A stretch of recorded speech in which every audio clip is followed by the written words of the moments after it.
commencer ce nouveau webinaire.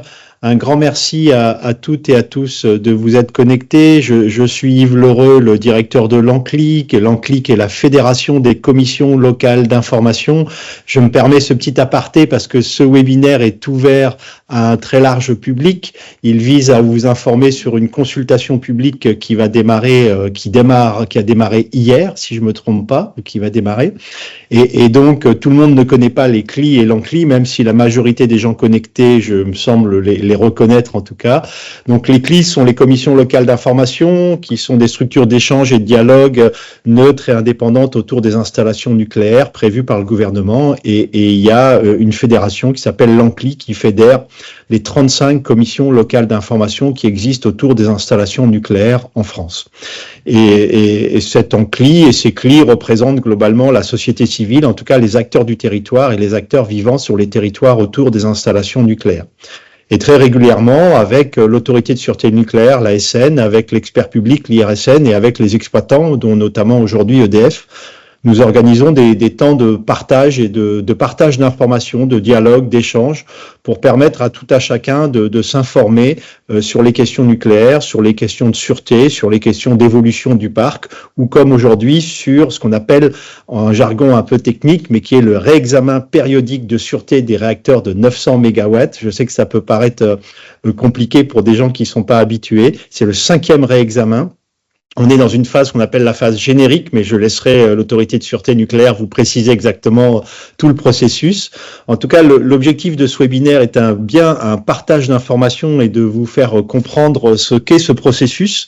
Et dans la journée, enfin dans cette soirée, on vous présentera notamment un projet de position de l'ASN pour lequel il y a une consultation publique.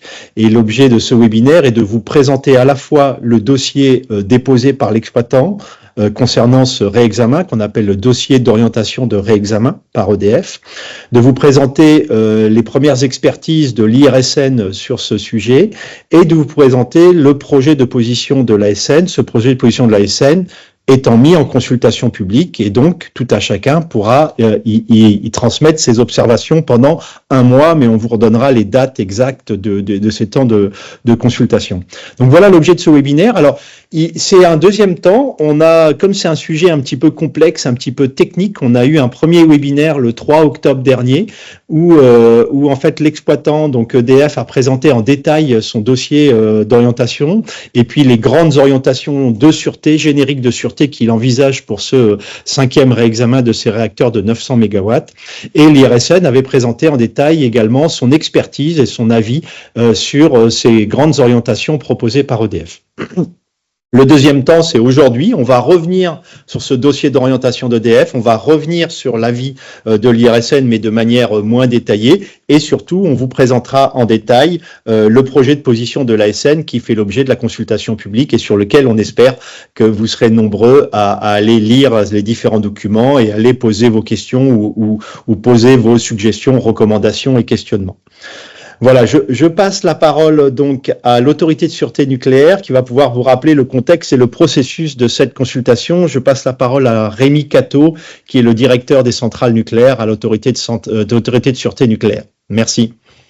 Oui, merci Yves. Alors de mon côté, je souhaite déjà vous remercier d'être là aujourd'hui. Et je souhaite compléter cette introduction par quelques éléments de contexte supplémentaires. Alors, le 5e réexamen des réacteurs, c'est le réexamen des 50 ans. Donc là, on parle des 50 ans des réacteurs de 900 MW.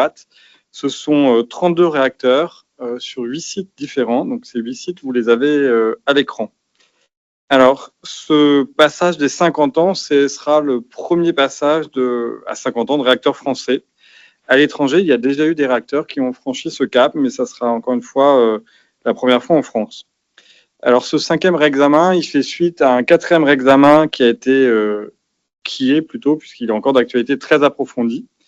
Un des objectifs de ce réexamen, c'était de tendre autant que possible vers les objectifs de sûreté des réacteurs de 3e génération, c'est-à-dire le réacteur EPR, et puis de déployer la fin du noyau dur qui a été défini après l'accident de Fukushima. Ce 4e réexamen, il est encore en cours, c'est encore pleinement l'actualité. Le 5e réexamen, il intervient aussi dans le contexte du changement climatique dont les effets sont de plus en plus marqués. Donc l'ASN attend évidemment d'EDF que ce sujet soit au cœur de la démarche. Alors un réexamen de sûreté, c'est une démarche qui permet de vérifier tous les 10 ans que les réacteurs d'une part sont conformes aux règles qui s'appliquent à eux. C'est ce qu'on appelle le contrôle de la conformité.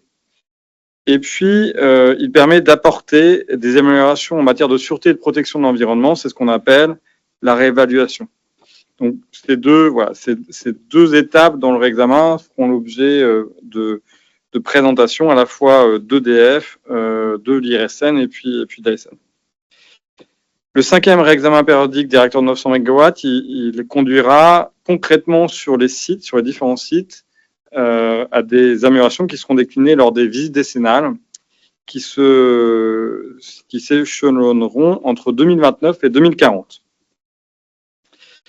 Alors en fait, la préparation de ce 5e réexamen a commencé bien plus tôt, depuis 2022 en fait. Comme pour les réacteurs précédents, EDF a choisi de profiter de la standardisation de ces réacteurs pour réaliser la plupart de ces études de manière commune. Ce sont des études de sûreté et puis c'est surtout la définition des améliorations de sûreté qui seront après déployées sur chacun des réacteurs. Alors, le réexamen commence par une phase d'orientation lors de laquelle EDF définit les objectifs du réexamen et objectifs qui sont ensuite instruits par l'IRSN avec l'appui de l'IRSN. Alors, nous sommes actuellement à la fin de cette phase d'orientation.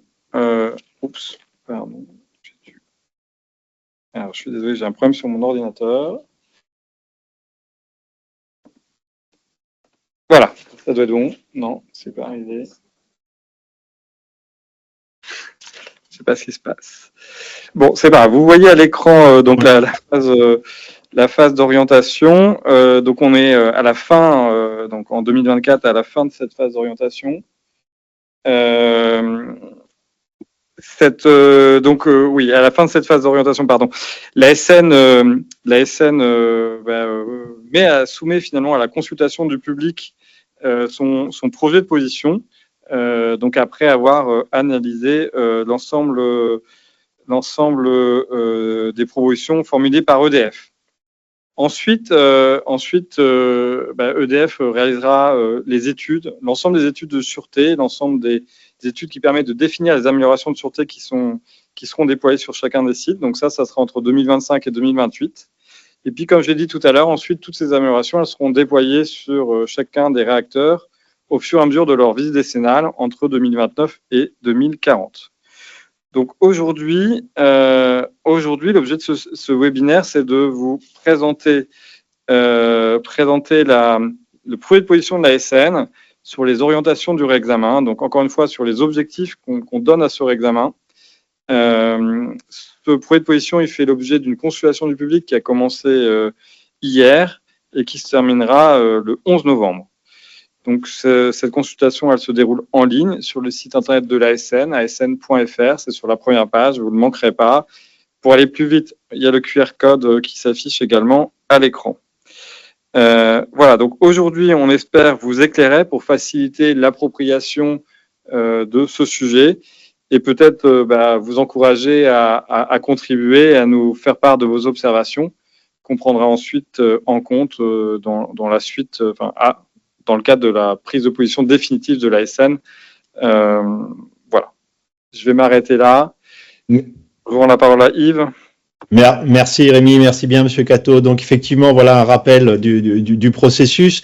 Ce que je vous propose, c'est de vous rappeler comment on organise donc notre webinaire là pendant l'heure et demie qui est l'heure qui suit. On va avoir dans un premier temps une présentation par EDF de ces orientations de sûreté du réexamen et donc proposées par EDF. On aura une quinzaine de minutes de présentation suivie d'un temps d'échange et de questionnement où vous pourrez demander des précisions ou des explications sur ces orientations proposées par EDF. Puis, dans un deuxième temps, on va avoir une présentation à la fois de l'IRSN qui présentera donc son expertise et les avis qu'elle a pu publier sur le sujet, notamment son expertise sur la sûreté, suivi d'une présentation du projet de position de l'ASN dont vient de parler Monsieur Catto. Et à l'issue de ces 2 présentations, on aura de nouveau un temps d'échange et de dialogue assez long pour lequel on pourra revenir en détail, notamment sur le projet de position et sur les questions que vous pouvez vous poser par rapport à ces différents documents. Je donne donc tout de suite la parole à EDF. Pour cette première présentation, il me semble que c'est Madame Pelé, si je ne me trompe pas, désolé si je prononce mal votre nom, qui est directrice technique du grand carénage. Madame Bonjour Pelé, Monsieur Lheureux, oui. Bonjour, vous nous entendez bien? Oui, très bien. Est-ce que vous m'entendez bien également? Oui, parfaitement. Bonjour mesdames et messieurs, donc oui, je suis Anne Pelé, je suis directrice technique du programme Grand Carénage. Le programme Grand Carénage, c'est l'ensemble des travaux qui contribuent à la poursuite d'exploitation de l'ensemble du parc nucléaire d'EDF. Et aujourd'hui, nous allons vous présenter donc les orientations, c'est-à-dire les objectifs qu'EDF a proposés pour le 5e réexamen périodique des réacteurs de 900 MW. Je n'interviendrai pas toute seule. Ma collègue Cécile Logier, à côté de moi, interviendra pour la partie liée à l'environnement. Et je vais détailler, moi, davantage nos ambitions en termes de sûreté. Alors, il nous a semblé intéressant de partager d'abord avec vous où on en est aujourd'hui en 2024 par rapport au 4e réexamen périodique, c'est-à-dire le passage des 40 ans pour les réacteurs de 900 MW. L'autorité de sûreté nucléaire l'a reprécisé en introduction. On avait une ambition majeure à l'occasion de ce 4e réexamen périodique, c'était de faire tendre le niveau de sûreté des réacteurs de 900 MW vers celui des réacteurs les plus récents. Donc le réacteur EPR situé sur Flamanville actuellement. Qu'est-ce que ça veut dire concrètement cet objectif de sûreté? Ça veut dire qu'on a mis en place des améliorations qui cherchent à confiner encore plus l'ensemble des substances radioactives qui pourraient être émises en cas d'accident et de réduire ainsi encore plus l'exposition radiologique de la population. C'était notre ambition majeure. Et pour ce faire, on a réalisé beaucoup d'améliorations. C'est un réexamen qui se caractérise par l'ampleur des améliorations qui ont été portées sur les installations. On a réalisé plus de 200 modifications pour renforcer la sûreté, pour réduire les impacts sur l'environnement et la population. On a aussi procédé au remplacement de beaucoup de matériel. On en a rénové aussi un grand nombre. Tout cela dans un objectif qui était de poursuivre l'exploitation au-delà de 40 ans pour 10 années supplémentaires, puisque l'enjeu majeur d'un réexamen périodique, c'est effectivement que EDF puisse justifier de la poursuite d'exploitation 10 ans après le réexamen concerné. Et aujourd'hui, où en sommes-nous en 2024? On a réalisé, si on peut passer au slide d'après, merci. Aujourd'hui, en 2024, vous voyez, vous avez là sur ce petit schéma l'ensemble des 4e visites décennales, ce sont les petits carrés bleus, avec le nom du réacteur qui est concerné. Donc en 2024, par exemple, vous voyez qu'on a réalisé la 4e visite décennale des tranches de Tricastin 4, Gravelines 4 qui sont finies. Et actuellement, ce sont les réacteurs d'Ampère 4, Blayais 3 et Cruas 3 qui réalisent leur 4e visite décennale. Donc, vous voyez, on est à 2/3 de ce programme industriel. Et vous avez ensuite en vert, à la fin du dessin, à partir de 2029, l'ensemble des 5e visites décennales avec la toute première, en 2029, celle de Tricastin 1, qui sera donc la toute première d'une longue série qui nous amènera jusqu'en 2040. Et donc, pour ce 5e réexamen périodique, donc il va nous permettre de justifier de l'aptitude des réacteurs à fonctionner, donc on dit VD5 plus 10 ans, donc jusqu'à 60 ans. On s'est fixé comme ambition d'adapter durablement nos installations aux effets du climat en préservant l'environnement et en limitant nos impacts. Comment on a procédé pour définir nos ambitions? Bien évidemment, on est parti de ce qu'on avait acquis et mis en œuvre au 4e réexamen périodique. Tous les 10 ans, on fait des progrès et donc on capitalise sur ces progrès. Sur le volet risque, ce qu'on appelle le volet risque, c'est tout ce qui concerne la sûreté. Et je vous l'ai dit, notre ambition majeure, c'était de tendre vers les objectifs de sûreté des réacteurs EPR. Mais on avait également, je n'ai pas détaillé, des ambitions sur le volet inconvénients. Les inconvénients, c'est des impacts sur l'environnement. Et dans le cadre du 4e réexamen, on a valorisé l'ensemble des améliorations qu'on est amené à faire sur l'installation en prenant en compte toute l'amélioration des connaissances qu'on peut capitaliser. Et par rapport à ce 4e réexamen, comment avons-nous réfléchi pour se dire quelles sont nos nouvelles ambitions pour améliorer encore plus la sûreté sur le parc? Premièrement, il s'agit déjà de clôturer proprement toutes les améliorations qui sont engagées, de telle sorte à ce que les installations répondent aux standards qui leur a été fixés. Il y a un enjeu important pour nous également, c'est qu'il faut simplifier le référentiel d'exploitation pour qu'il reste toujours accessible à l'ensemble des personnels sur les centrales nucléaires, c'est très important. Bien sûr, on le constate tous les jours au quotidien, il s'agit également de prendre en compte le changement climatique. Et notre ambition, c'est vraiment de prendre ce changement climatique en compte aussi bien avec le même niveau d'exigence sur la sûreté que sur l'environnement. Et enfin, indépendamment de ces phénomènes climatiques, il y a un séisme qui est survenu en 2019, en novembre 2019, en Ardèche, qu'on appelle le séisme du Teil, qui est le séisme le plus notable survenu en France récemment. Et donc, bien évidemment, on s'attelle à prendre en compte les enseignements de ce séisme pour les centrales les plus proches de l'épicentre de ce séisme, et on y reviendra tout à l'heure. C'est tout ça qui a guidé notre réflexion pour définir nos ambitions pour le 5e réexamen périodique. Et si je résume très simplement nos ambitions pour ce 5e réexamen périodique, je les détaillerai un petit peu plus tard.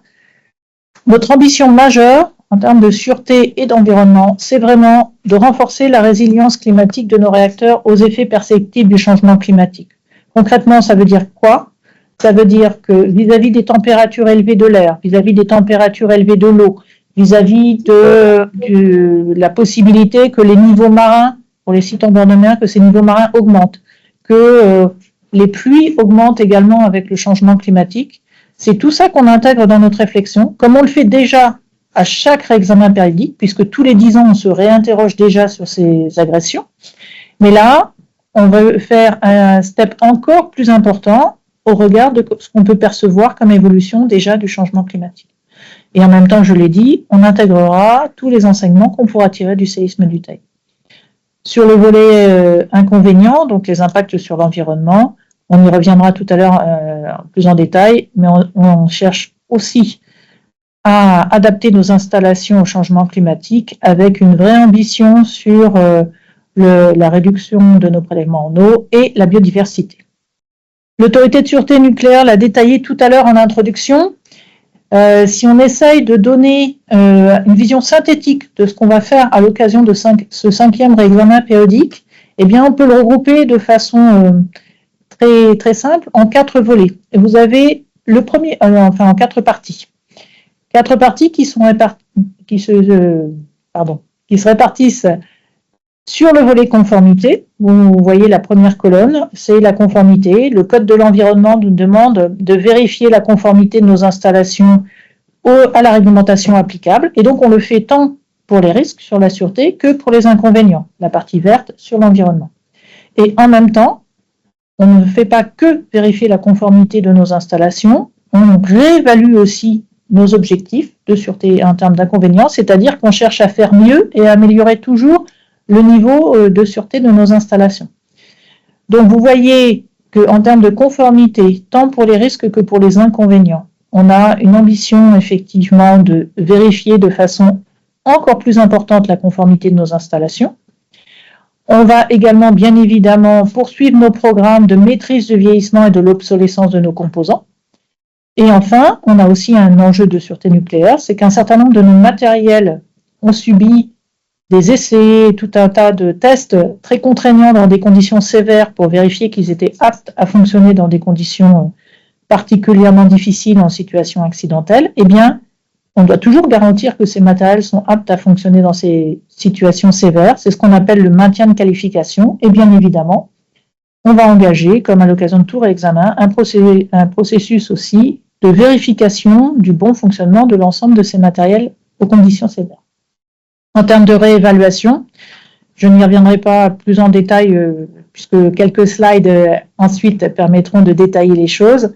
Notre enjeu vraiment majeur, c'est l'adaptation au changement climatique, la prise en compte du séisme du Teil également, et vous voyez un troisième objectif qui apparaît dans la case en haut à droite, qui est l'adaptation des installations aux évolutions de l'activité humaine dans l'environnement des sites. C'est une exigence réglementaire qui s'applique à EDF depuis toujours, qui est qu'on doit veiller à toujours regarder comment évolue l'environnement industriel autour des centrales nucléaires, l'environnement sur les fleuves, l'environnement des industries autour, pour s'assurer que l'ensemble des centrales nucléaires peut toujours continuer à fonctionner avec l'évolution de l'environnement extérieur. Mais c'est une analyse qu'on mène à chaque examen périodique. Sur les inconvénients, vous avez également les enjeux de conformité dans la partie en bas à gauche. Et en termes de réévaluation, on le redétaillera tout à l'heure, bien évidemment, c'est l'adaptation au changement climatique avec un enjeu particulier sur les rejets liquides, minimiser nos impacts sur la ressource en eau, et enfin, renforcer la protection des sols et des eaux souterraines. Je ne vais pas tout détailler dans la suite, je vais me focaliser sur quelques points importants en termes de conformité, puisque c'est la première exigence qui s'applique à nous. On doit forcément être conforme à toute la réglementation en permanence. Et ensuite, je focaliserai sur l'adaptation au changement climatique. En termes de maîtrise de la conformité, je dirais qu'on procède à une révolution un petit peu, ou un changement de culture fort dans nos équipes, puisque on renforce significativement la vérification de la conformité, où jusqu'à présent, lorsqu'on détectait un écart, bien évidemment, on le traitait au plus tôt, et dès qu'on avait détecté un écart sur une installation, on engageait un programme de contrôle sur les autres installations pour s'assurer qu'elles n'étaient pas soumises au même écart. Et là, on va changer. On n'attend pas, entre guillemets, de détecter un écart potentiel. On se fixe des programmes de contrôle complémentaires qu'on va réaliser non pas simplement à l'occasion des visites décennales, mais tout au long de l'exploitation des réacteurs, de façon pluriannuelle, pour effectivement avoir un autre moyen de vérifier que nos matériels sont conformes à la réglementation applicable. Vous le savez, on fait déjà beaucoup de choses au quotidien. On fait beaucoup de maintenance sur nos matériels, on fait beaucoup d'essais, beaucoup de tests. Ça, c'est le quotidien des équipes sur les centrales nucléaires. Mais pour être sûr, quelque part, qu'on n'a pas de lacunes dans notre processus de surveillance au quotidien, on croise avec ce programme de vérification de la conformité en plus pour regarder les sujets sous un autre angle et être sûr que tout est bien conforme. Ça, c'est le premier enjeu, tel que vous l'avez là, le renforcement significatif de la vérification de la conformité. Le deuxième enjeu, c'est le processus de maîtrise du vieillissement. On va s'appuyer sur les meilleures pratiques internationales, sur l'AIEA, sur les pratiques aux États-Unis, puisque M. Cato l'a cité dans son introduction. Un certain nombre de réacteurs aux États-Unis ont dépassé une durée de fonctionnement de 50 ans, et bien plus, puisque certains tendent vers 80 ans. Et donc, ils ont beaucoup d'expérience sur le sujet de la maîtrise du vieillissement. Bien évidemment, on va s'appuyer sur leurs connaissances. On souhaite aussi s'appuyer sur les remontées des CNPE. Même les plus petites anomalies vont entrer dans le processus de maîtrise du vieillissement pour être sûr qu'on piège tout et ainsi garantir que nos réacteurs sont aptes à aller fonctionner jusqu'à 60 ans dans le cadre de ce réexamen périodique. Madame Pelé, je me permets parce que je vois le timing qui avance. On va essayer d'aller un peu plus vite parce qu'on voudrait ne pas rogner sur le temps d'échange et de discussion, s'il vous plaît. Merci. Tout à fait. En complément, on met en place également un programme d'investigation complémentaire qui est une démarche qui vise à aller regarder les endroits où habituellement on ne fait pas de contrôle parce qu'on a apporté la justification qu'il n'était pas nécessaire d'engager ces contrôles. Donc ça, c'est ce qu'on fait à chaque visite décennale. Là, on va donner une ampleur complémentaire à ce programme d'investigation complémentaire pour être sûr qu'on ne détecte pas de phénomènes non attendus sur nos installations. Si on peut passer à la suite, merci. Sur le maintien de la qualification, je l'ai détaillé tout à l'heure, ça consiste à vérifier par des tests, par des essais, en prélevant des matériels qui ont séjourné sur l'installation pendant plus de 40 ans, de vérifier que ces matériels qui ont réellement vécu 40 ans, eh bien, ils sont toujours aptes à assurer leur mission. Ça touche des matériels électriques, des matériels mécaniques. On va soumettre à des programmes d'essais sévères. Je n'y reviendrai pas plus en détail. Si vous avez des questions, n'hésitez pas. Je vais aborder maintenant le volet réévaluation de sûreté avec nos ambitions. Vous l'avez compris, c'est l'adaptation au changement climatique qui est l'enjeu majeur de ce 5e réexamen périodique. Qu'est-ce que ça veut dire? Ça veut dire qu'on va se fixer une température de l'air extérieur de 50 degrés, donc une canicule très importante, jamais observée en France, pour dimensionner, c'est-à-dire pour concevoir des améliorations des installations qui permettent de faire face à ce niveau de température.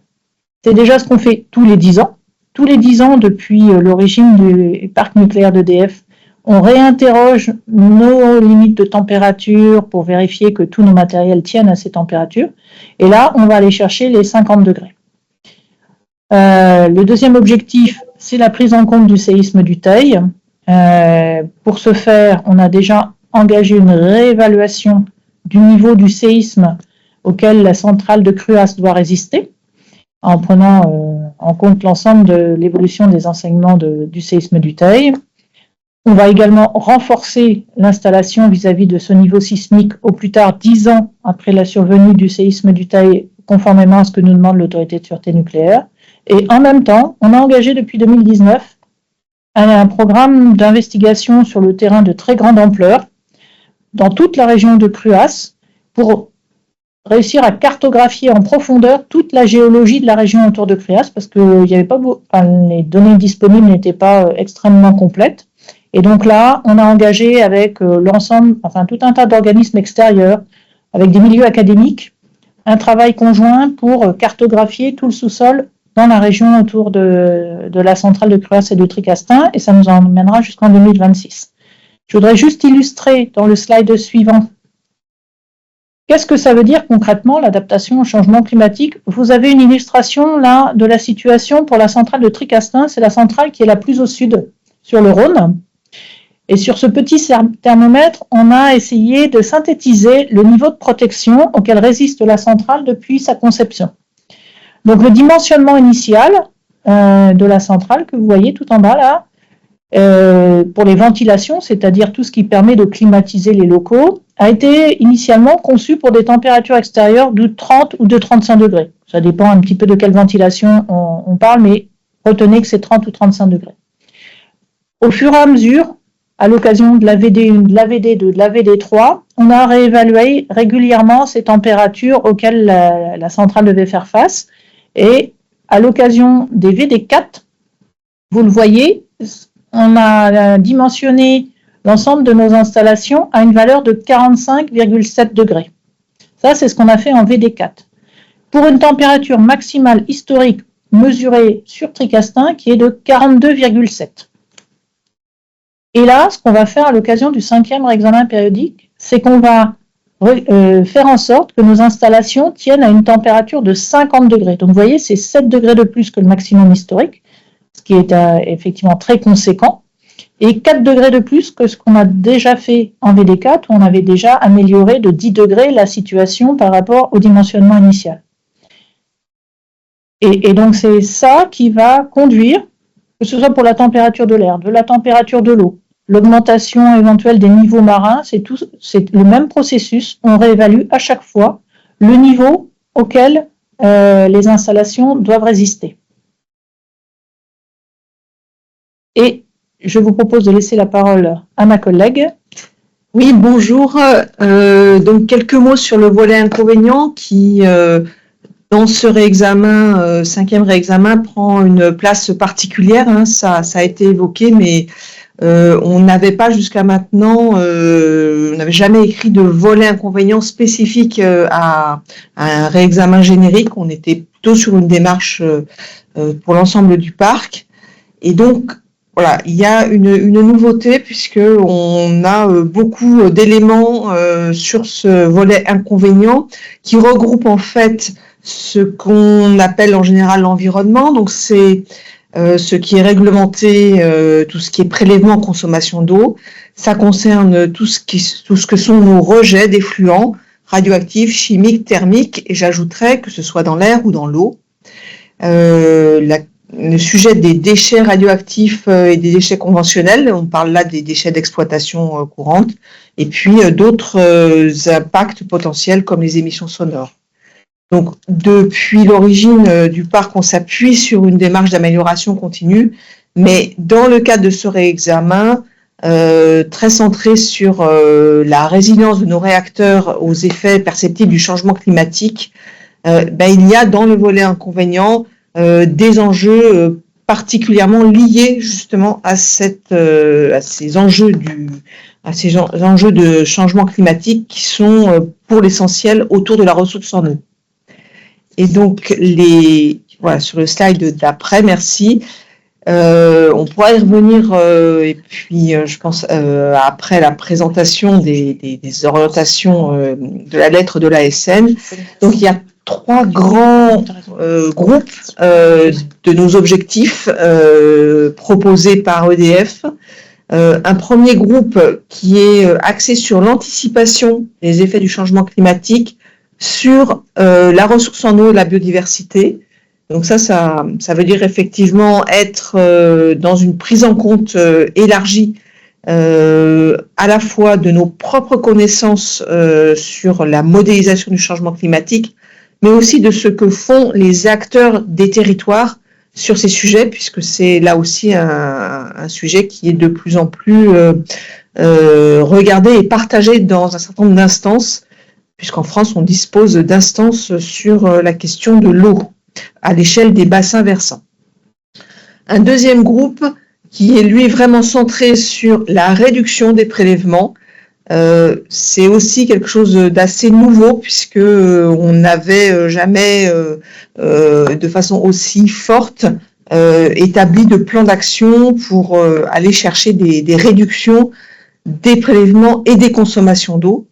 Et donc ça veut dire qu'il faut encore plus qu'avant aller chercher les connaissances sur les comparants dans l'industrie, dans d'autres pays qui font du nucléaire, sur les meilleures techniques disponibles et travailler également sur l'amélioration de la maîtrise de nos rejets puisque se posent des questions de dilution de nos rejets dans des cours d'eau qui peuvent connaître des évolutions marquées avec le changement climatique, notamment des périodes d'étiage. Et puis, le troisième groupe, il est centré sur la connaissance de l'impact thermique des centrales nucléaires sur la ressource en eau, puisque c'est une question spécifique parmi les différents impacts, mais qui est particulièrement significative pour le nucléaire. Hein. C'est quelque chose qui caractérise notre activité et on regarde là aussi de façon très extensive les possibilités d'amélioration sur ces impacts thermiques. Bonjour à toutes et à tous. D'abord, excusez-moi. Donc, Hervé Bodino, je suis adjoint directeur de l'expertise de sûreté. Donc, je vais vous faire une synthèse de l'expertise de l'IRSN qui vous a été présentée, comme rappelé par Yves Lereux, en détail lors du webinaire du 3 octobre récemment. Donc, on peut passer à la suivante.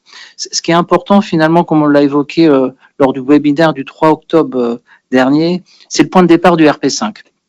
Finalement, on est parti du RP4 et il faut se rappeler quand même les grandes thématiques du RP4. Madame Pelé l'a souligné au début de sa présentation. C'était d'une part les accidents sans fusion du cœur où l'objectif était d'avoir finalement des conséquences radiologiques qui ne nécessitent pas de mise en œuvre de protection des populations. Deuxième thématique importante, les accidents avec fusion du cœur pour lesquels les rejets précoces et importants doivent être absolument rendus extrêmement improbables. Les agressions, prise en compte des agressions, point majeur qui a amené à de nombreuses modifications sur les installations. Et enfin, le quatrième point structurant, c'était la piscine d'entreposage du combustible, avec finalement un objectif de rendre extrêmement improbable le risque de découvrement des assemblages et les vidanges accidentels. On le sait tous, malheureusement, retour d'expérience de Fukushima montre bien que les assemblages combustibles doivent tout le temps rester sous eau. Coralie, le slide suivant. Donc c'est bien à l'aune finalement de ce réexamen RP4 que nous avons fait l'expertise du RP5. Et qu'est-ce qu'avions-nous d'ailleurs conclu à la fin du RP4? C'était que le programme de modification qui était envisagé par EDF était ambitieux et que celui-ci devait permettre d'atteindre les objectifs fixés, modulo les prescriptions et les demandes que l'ASN a pu faire en complément. Donc j'insiste, c'est vraiment sur cette base que nous avons expertisé le RP5. Le slide suivant, s'il te plaît. Donc, comme chaque réexamen, un volet risque, un volet inconvénient. On passe au slide suivant, avec un focus une expertise de l'IRSN sur le volet sûreté risque et tout un volet inconvénient qui a été instruit par l'ASN. Ce que je vous disais finalement, c'est que nous sommes focalisés côté IRSN sur le volet risque et donc nous avons fait notre expertise uniquement sur cette partie-là. Ce que nous avions bien en tête, c'était compte tenu de l'ampleur et l'importance des améliorations de sûreté qui avaient été apportées lors du réexamen précédent, l'IRSN a jugé absolument nécessaire que finalement tous ces acquis, et cette explicité, c'est encore en cours finalement, devaient être absolument consolidés d'un point de vue opérationnel, tant sous les angles matériels qu'organisationnels. Ce qui permet de passer au slide suivant, et donc de retenir au final deux objectifs principaux, la conformité des réacteurs aux exigences telles que l'a explicité Madame Pelé, et puis l'autre volet, réévaluation, adapter les installations finalement aux effets du changement climatique, le séisme du Taï et l'environnement industriel des sites. On peut aller sur le slide suivant. Ce qu'on pourrait dire néanmoins quand même sur ces deux objectifs, est-ce que final, c'est pas un réexamen au rabais? Excusez-moi de parler aussi trivialement, mais non, parce que finalement, on se rend compte que les améliorations ont été énormes. Et puis, il y a le volet inconvénient qui, ce coup-ci, il est vrai, est très important et fait qu'il y aura de grosses avancées sur les sites nucléaires. Comme ça a été évoqué par Madame Pelé, et nous l'avons expertisé un peu en fond, la conformité des installations, ça a été rappelé, c'est une exigence quotidienne. Néanmoins, dans le cadre des réexamens périodiques, il y a des contrôles complémentaires qui sont réalisés. Donc, au travers de l'examen de conformité des tranches, qui est bien là pour faire des contrôles systématiques sur chaque réacteur, et finalement vérifier si la maintenance qui est faite couramment sur le réacteur est suffisante et bien faite, s'il n'y a pas de trou dans la raquette. Un programme d'investigation complémentaire également, qui vise à compléter les programmes de maintenance préventive en se disant, normalement, on sait les dégradations qu'on devrait avoir, et bien on va aller voir sur des zones où a priori il ne devrait rien avoir, et s'assurer qu'on n'y trouve rien. Voilà. Un autre point très important lié au vieillissement, c'est ce processus de maîtrise de vieillissement et d'obsolescence, au travers finalement de la constitution des dossiers d'aptitude à la poursuite d'exploitation, qui s'appuient sur les fiches d'analyse au vieillissement de l'ensemble des matériels. Et bien évidemment, également des essais particuliers, qui sont réalisés au cours des visites décennales, à la suite de l'intégration de modifications très structurantes, comme en particulier les grosses modifications qui sont mises en œuvre dans le cadre de la VD4, la 4e visite décennale. Et aussi finalement, on avait un ensemble de beaucoup de petites modifications, mais qui fait que depuis l'origine des temps, depuis le démarrage des centrales, eh bien, il serait intéressant de se réinterroger si finalement l'ensemble de ces modifications n'amènent pas à une régression, faire des essais un peu de type de premier démarrage. Donc, si on poursuit sur le slide suivant, EDF a décidé de changer de méthode. On lui incitait d'ailleurs depuis de nombreuses années à renforcer l'évaluation de la conformité des installations par, ça a été dit, la mise en œuvre des programmes pluriannuels de maîtrise de conformité, ces fameux PPMC, tout au long de l'exploitation des réacteurs. Donc, ce qu'il faut bien comprendre et ce qui change finalement, c'est plutôt de se focaliser sur la visite décennale, l'arrêt un peu avant, avec des contrôles particuliers, c'est-à-dire on n'attend plus la visite décennale. Dès qu'il y a un retour d'expérience, un programme pluriannuel qui est défini, eh bien, il sera mis en œuvre sur l'ensemble des réacteurs du parc. Ça, c'est quelque chose d'innovant et d'intéressant. On ne va pas attendre la visite décennale pour aller faire les contrôles. Puis l'autre point important, qui est hérité finalement de l'avancée qu'on avait eue dans le cadre du 4e réexamen périodique, c'est ces fameux visites terrain liées à la conformité faites par des équipes pluridisciplinaires, c'est-à-dire un robinettier, l'ensemble des différents métiers qu'on peut avoir sur une centrale, un automatisme, un électricien, pour aller voir la conformité des matériels, mais sur un périmètre de matériel beaucoup plus étendu que ce qu'on avait pu avoir lors des VD4. Donc au final, sur ce sujet de la conformité, on a estimé, à l'issue de notre expertise, que ces nouvelles dispositions, dans leur principe, étaient intéressantes et devraient permettre finalement une meilleure appréciation de la conformité des matériels et aussi d'acquérir cette culture de la conformité qui est absolument essentielle si EDF veut poursuivre envisage une poursuite d'exploitation. Bien évidemment, ce sont de nouveaux processus, donc il y aura un retour d'expérience à tirer et comme tout retour d'expérience, certainement des ajustements seront nécessaires et donc on veillera à ce que ça soit fait le moment venu. L'autre point important, slide suivant, c'était l'adaptation des installations, notamment vis-à-vis du changement climatique, c'était explicité sur la présentation de Madame Pelé, avec les enseignements du STEI également, et tout ce qui est environnement industriel autour d'une centrale qui peuvent évaluer en 10 ans. Il suffit qu'il y ait un nouvel industriel à risque qui s'installe près d'une centrale. Il faut pouvoir intégrer ce risque et s'assurer que la centrale est toujours parée pour faire face à un éventuel aléa chez cet industriel. Donc, on a au final considéré que la proposition d'EDF en termes de réévaluation vis-à-vis du risque était satisfaisante. Modulo, quelques compléments à apporter. Sur le slide suivant, j'en donne quelques exemples. En effet, à l'issue de l'expertise, on a estimé que vis-à-vis du changement climatique, EDF devait procéder à une révélation systématique des niveaux de référence des aléas, uniquement sur ceux qui sont identifiés comme sensibles au changement climatique et pour lesquels, évidemment, une évolution peut être projetée. Suivre également et analyser les événements climatiques majeurs, proposer aléas sensibles au changement climatique, et l'évolution aussi, c'est tenir compte des suivis régionaux des pluies, par exemple. Il y a eu un REX assez récent, par exemple, alors c'est pas un réacteur de 900 MW, c'était 1300 MW, mais c'est la centrale de Golfech, et on s'est rendu compte que près de la ville de Montauban, qui est pas bien loin, finalement, on a dépassé les critères qu'on avait imaginés pour la centrale. Donc, il y a un retour d'expérience à prendre, et donc ce suivi régional est très important. L'autre point important, c'est détailler les actions mises en œuvre lors des records enregistrés, typiquement avec l'exemple que je viens de vous décrire, où les niveaux d'aléas issus de la veille climatique quinquennale, donc tous les 5 ans, dépassent les valeurs du référentiel et qui amènent une réaction de l'exploitant sans attendre leur examen suivant. Slide suivant pour conclure. Si ça paraît, je peux que vous inciter à aller revoir le webinaire du 3 octobre où on vous a présenté l'ensemble des conclusions de notre expertise dans le détail avec moult questions qui avaient été posées, notamment sur les FOH, sur la CC par exemple, déjà lors du webinaire précédent et pour lequel on a apporté des réponses et pour lequel l'ensemble des réponses, vous pouvez les retrouver sur le site de l'IRSN, vous avez le QR code et comme ma présentation vous sera mise en ligne, tous les liens d'avis sont actifs. Voilà, je vous remercie. Bonsoir à tous, je suis Lucie Morat et je travaille pour le bureau agression et examen de sûreté de la direction des centrales nucléaires à l'ASN. Je vais vous présenter avec mon collègue Cyril Bernadet le projet de position de l'ASN sur les orientations. Donc je vais vous présenter le projet de position de l'ASN sur les orientations de la phase générique des 5e réexamens périodiques des réacteurs de 900 MW. Donc pour commencer, je vais vous expliciter la position générale de l'ASN sur les orientations proposées par EDF. En préambule, voici les éléments sur lesquels s'est appuyé l'ASN pour élaborer son projet de décision. Comme présenté par EDF ce soir, l'ASN a reçu en juillet 2023 son dossier d'orientation qui a été analysé par l'IRSN et par l'ASN. L'ASN s'appuie donc à la fois sur l'avis de l'IRSN sur ce dossier que vous a présenté M. Boudinot, mais également sur ses propres instructions.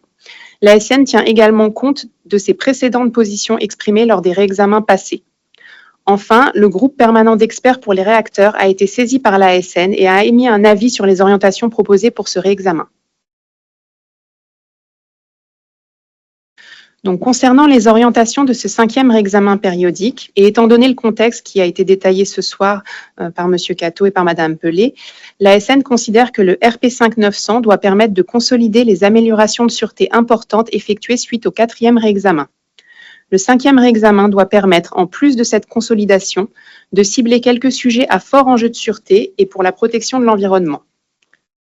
Enfin, pour la première fois dans la phase générique d'un réexamen, les inconvénients dus au fonctionnement normal des installations seront traités au même niveau que les risques d'accident. Concernant les sujets à fort enjeu pour la sûreté et pour la protection de l'environnement, EDF vous les a présentés en détaillant son dossier d'orientation. Il s'agit de la vérification de la conformité des installations d'une part et de la réévaluation de sûreté d'autre part, qui sera focalisée sur les effets du changement climatique et sur les évolutions de connaissances, comme on vous l'a expliqué déjà ce soir. Donc, pour remettre un peu en perspective, en ce qui concerne les effets du changement climatique, ils doivent tous être pris en compte dans ce réexamen. Il y a bien sûr les effets auxquels on pense de prime abord, tels que les canicules ou la montée du niveau de la mer, mais d'autres agressions externes en lien avec le changement climatique ne doivent pas être oubliées, telles que des phénomènes pluvieux plus importants ou des situations d'étiage sur les rivières utilisées pour le refroidissement des réacteurs. La ressource en eau doit être considérée avec attention dans ce contexte de réchauffement global. Ce réexamen doit permettre de réduire les prélèvements d'eau pour les besoins industriels des installations, mais également de faire face à des situations d'étiage. Moins d'eau dans les rivières et une température des eaux plus élevée peut entraîner des risques pour la biodiversité, d'autant plus en cas de rejet thermique d'EDF. Le réexamen doit donc permettre également de pouvoir mieux réduire et entreposer les effluents.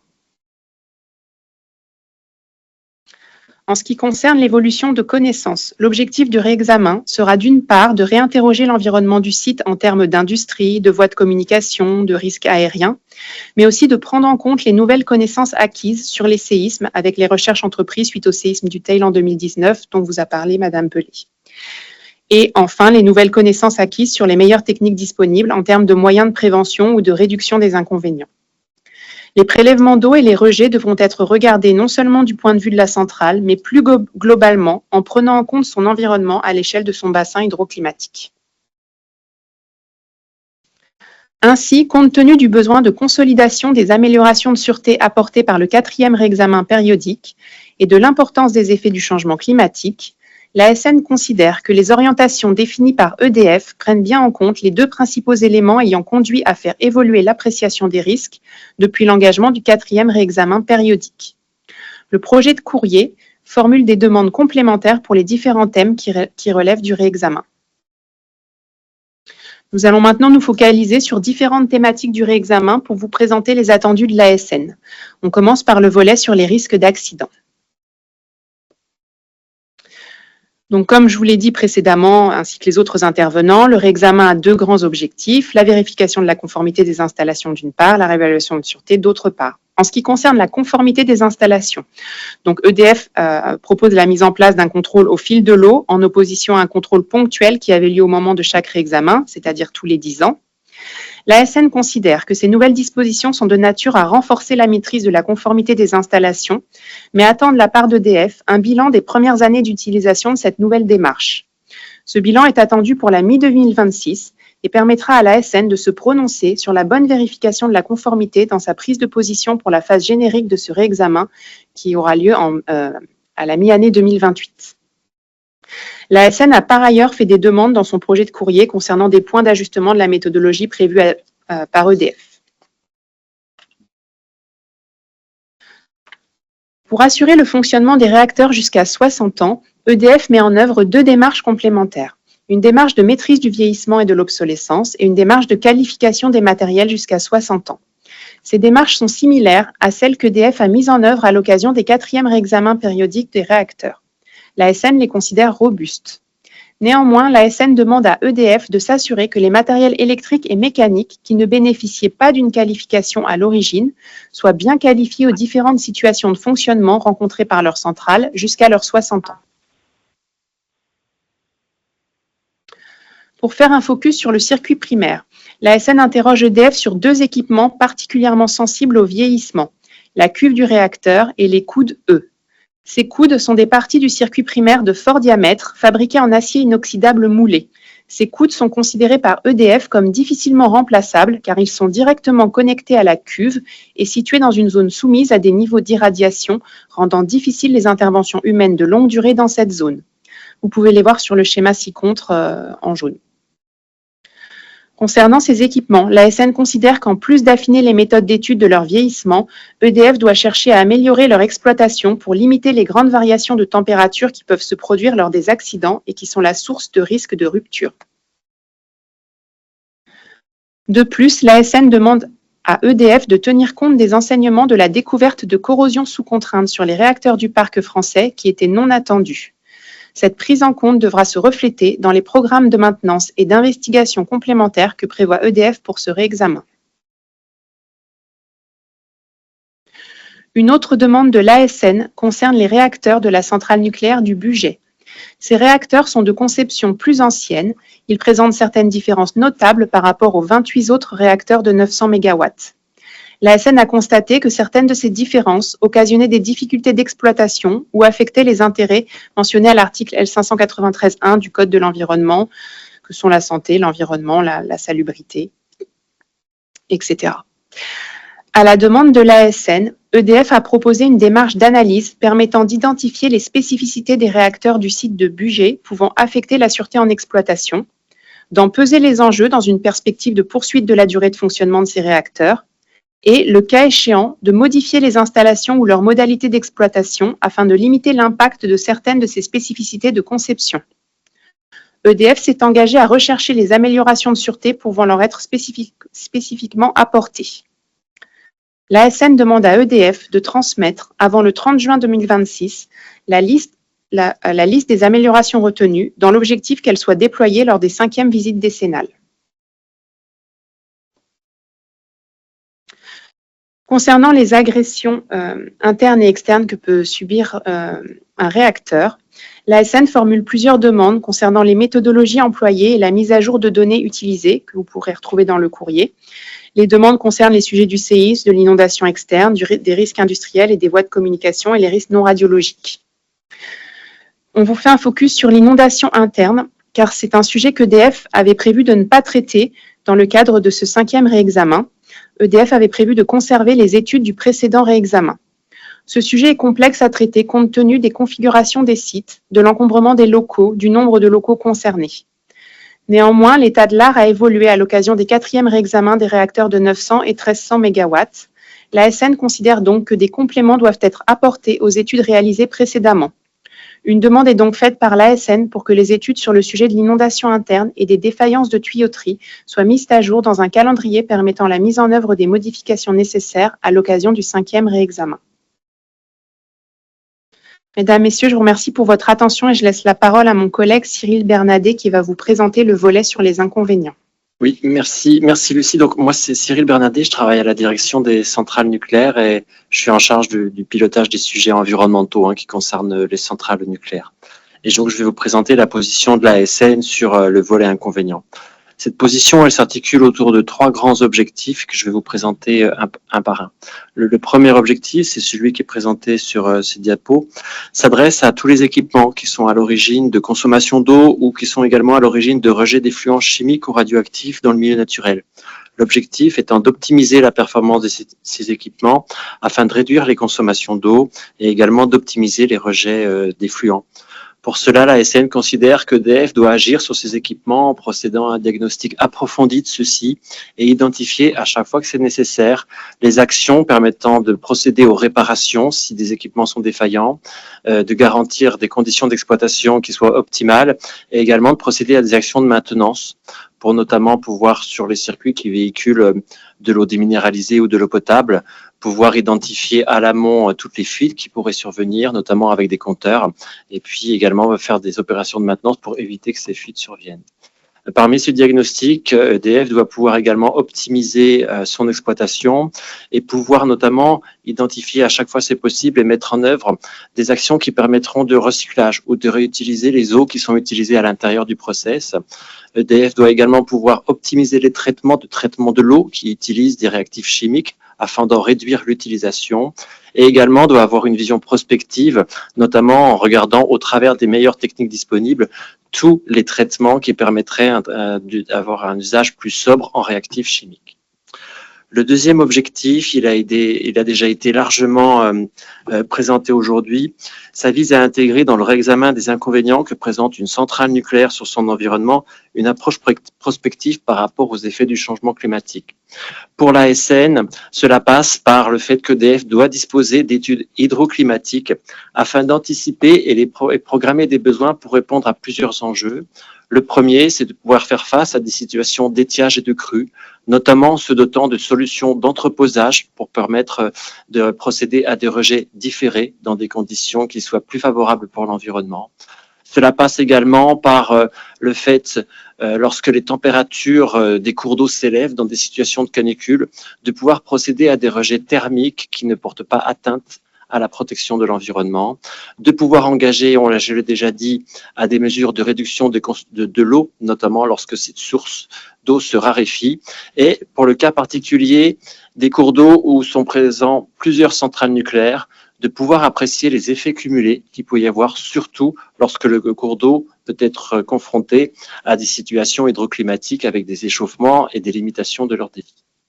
Le troisième objectif, sur la diapo suivante, c'est que ce réexamen doit pouvoir conduire EDF à inscrire finalement une réévaluation en prenant en compte les spécificités d'exploitation de chaque site et de son environnement.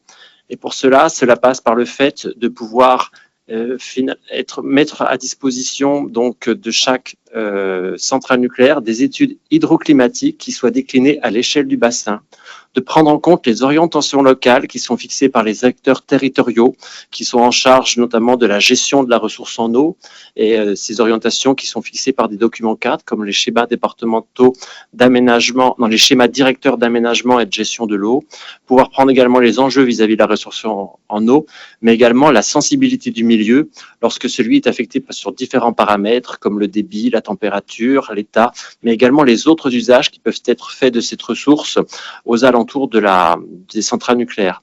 Et enfin, les spécificités doivent prendre en compte également les particularités des centrales nucléaires au niveau des rejets qu'elles peuvent avoir, des types de prélèvements, de la nature des réactifs chimiques qu'elles utilisent et des moyens et gestion d'entreposage. Tout cela, pour l'ASN, doit conduire EDF, dans le cadre de son examen, à réduire ses consommations d'eau et optimiser les rejets, mais également à identifier les actions qui sont nécessaires à mettre en œuvre pour préparer chaque centrale aux effets du changement climatique qui affecte son environnement. Je vous remercie. Je voulais déjà vous remercier d'avoir assisté à ce webinaire, remercier les intervenants et puis évidemment ceux qui ont contribué à l'organisation, que vous n'avez pas vu derrière les caméras, mais ils sont nombreux et donc merci à eux aussi. Voilà, tout ce qu'on a entendu aujourd'hui est très riche. Nous, on a bien pris des notes, on a copié tout ce qui est dans la conversation. Évidemment, on vous encourage à contribuer sur le site internet de l'ASN. C'était l'objet de l'échange aujourd'hui, de vous éclairer pour pouvoir faciliter cette contribution. Donc voilà, encore une fois, asn.fr, le QR code, ou de toute façon, vous trouverez facilement sur le site de l'ASN. Peut-être 2 mots sur la suite. Donc la consultation, elle se terminera le 11 novembre. On analysera évidemment l'ensemble des contributions recueillies. On en réalisera une synthèse qui sera publiée. Et puis ces contributions, on les prendra en compte. Donc voilà, une par une. Je peux vous garantir qu'on les analyse une par une. On analysera la nécessité de faire évoluer notre position suite à ces contributions. Alors normalement, la SN devrait prendre position définitivement début décembre. Donc on publiera, voilà, encore une fois sur notre site, on publiera la position finale de la SN. Voilà, je vais m'en arrêter là. Je rends la parole peut-être à Yves, c'est ça? Oui, merci Rémi, oui. Effectivement, pour l'ANCLI, un grand merci. Je m'associe aux propos de Rémi Catteau vis-à-vis des intervenants, des participants, de votre présence. Pour ceux qui nous suivent depuis longtemps et régulièrement, on fait beaucoup de choses en ce moment, beaucoup de webinaires, on essaye de partager avec vous le maximum d'informations. C'est bien l'objet de ce webinaire d'aujourd'hui et de celui du 3 octobre qui était un peu initiateur. C'est vraiment de partager avec vous l'actualité du moment, qu'il est, vous l'avez compris, ce 5e réexamen qui va arriver dans les territoires dans les années à venir. C'est sur la position de l'ASN et sur la consultation publique. Voilà, on essaye vraiment d'être au cœur de l'actualité et les webinaires sont une bonne solution parce qu'ils permettent de regrouper beaucoup de monde sans être obligé de se déplacer soit en territoire, soit à Paris. Donc on en fait de plus en plus et on trouve que c'est une bonne formule. On a eu quand même jusqu'à près de 70 personnes connectées. C'est quand même bien en fin de journée pour un sujet qui est quand même un peu particulier, qui touche la sûreté, qui est très spécifique, très technique. Et encore un grand merci à tous ceux qui se sont connectés et qui ont participé à cet échange. Je voulais juste préciser, comme ça a été dit, que l'ANCLI va répondre à la consultation. Elle a déjà transmis, l'ANCLI a un groupe permanent sûreté à qui elle a déjà transmis l'ensemble des éléments, notamment le dossier d'orientation d'EDF, que je remercie à nouveau de nous avoir transmis en amont, les avis de l'IRSN, et puis là, le projet de position de l'ASN. Tous ces éléments ont été transmis et le groupe permanent sûreté de l'ANCLI va travailler à un avis qui sera remis en temps et en heure. On essaiera en tout cas de répondre aux délais qui sont proposés, qui sont un peu just quand même, mais on essaiera. Enfin voilà, je trouve que c'est C'est quand même toujours très intéressant, on partage beaucoup d'informations et j'invite, alors ça a été mis dans la conversation et j'y réponds indirectement, mais oui, on transmettra bien évidemment cette consultation et le projet de position de l'ASN à toutes les CLI pour bien les informer et que toutes les CLI, les présidents et les chargés de mission partagent bien cette information avec tous les membres de toutes les CLI. Je vous rappelle, il y en a 35 en France. Donc on est bien dans l'esprit de partager cette information et d'essayer que le maximum de monde participe à cette consultation publique. J'ai entendu dans les propos de monsieur Rémi Catteau que vous aviez pris avec attention les questionnements d'aujourd'hui et ceux qui viendront dans la consultation et que ça renforcera probablement votre position. Voilà, je trouve que les démarches sont intéressantes. On a beaucoup de liens avec la société civile, avec les territoires. On partage des questionnements. On voit que ces questionnements sont intégrés dans ensuite les positions, les avis, les expertises. Et je trouve que ce rôle de la société civile qui on le voit, qui gratte, qui pose des questions, qui titille, qui interroge, et ben ça permet, je pense, de challenger. C'est un terme qu'on utilise beaucoup, mais je trouve voilà, ça stimule. Moi, c'est vraiment une émulation, une stimulation pour l'ANCLI, ces webinaires et ces temps d'échange. Et j'espère que c'est le cas pour les partenaires et avec qui nous travaillons au quotidien, que sont l'ASN, l'IRSN et les exploitants. Et donc encore un grand merci à tout le monde. Et comme l'a dit Coralie tout à l'heure, on aura probablement en début d'année un temps sur la corrosion sous contrainte. On l'a pas oublié, on l'a pas mis sous le tapis. Elle est bien toujours d'actualité. On attend en fait un peu le feu vert de nos différents partenaires sur l'arrivée de nouvelles études et de résultats d'études qui pourront apporter de nouvelles informations, notamment par exemple sur l'oxygène, qui était un des facteurs. On parlait tout à l'heure, c'était uniquement la forme des tuyauteries qui jouait. On sait qu'il y a peut-être d'autres éléments qui aussi entrent en jeu. Enfin voilà, donc on n'a pas oublié ce sujet-là. Et donc, un grand merci encore à tout le monde. Bonne soirée. Et puis, à très bientôt pour de nouveaux webinaires et de nouveaux échanges. Et encore un grand merci à tous les intervenants pour la clarté. Ça a été dit dans la conversation. C'est aussi extrêmement important. Il y a beaucoup de clarté et de pragmatisme dans les présentations qui sont faites. Ça éclaire beaucoup de monde. C'est facile à comprendre. Et encore un grand merci pour cet effort parce que je sais que c'est beaucoup de travail pour résumer en quelques slides des années de travail et des années d'études et d'expertise. Voilà. Un grand merci encore à tout le monde et puis à très bientôt pour la suite.